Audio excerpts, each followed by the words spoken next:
Meanwhile, President Trump says he'll sign off on steep tariffs on steel and aluminum imports next week. Tariffs that'll hit producers like South Korea and China. The news dealt a blow to stock markets in the U.S. and Asia, but there's reason to hope in Korea that the tariffs won't be as high as feared. Jong-hong reports.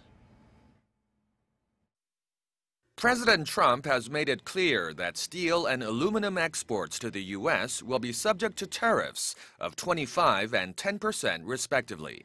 Trump is slated to sign an executive order next week, making it official. The plan was unveiled after a White House meeting with industry executives on Thursday.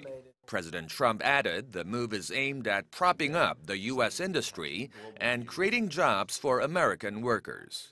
It'll be 25% for steel. It'll be 10% for aluminum.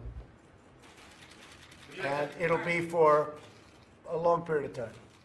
We'll be signing it in, and you will have protection for the first time in a long while, and you're going to regrow your industries. He also said U.S. companies had been, quote, decimated and had been treated unfairly by other countries for decades. Analysts say it's unclear whether the rates of 25% for steel and 10% for aluminum will be instituted across the board or have some exceptions.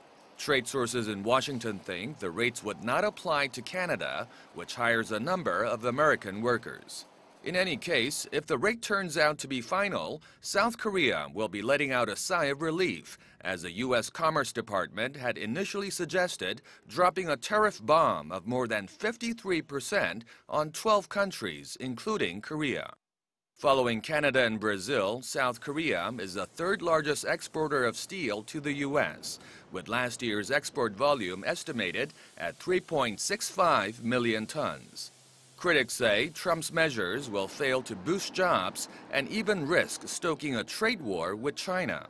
Beijing has already threatened to curb U.S. imports of soybeans, and the European Union says it will consider taking action as well. Jong-hong, Arirang News.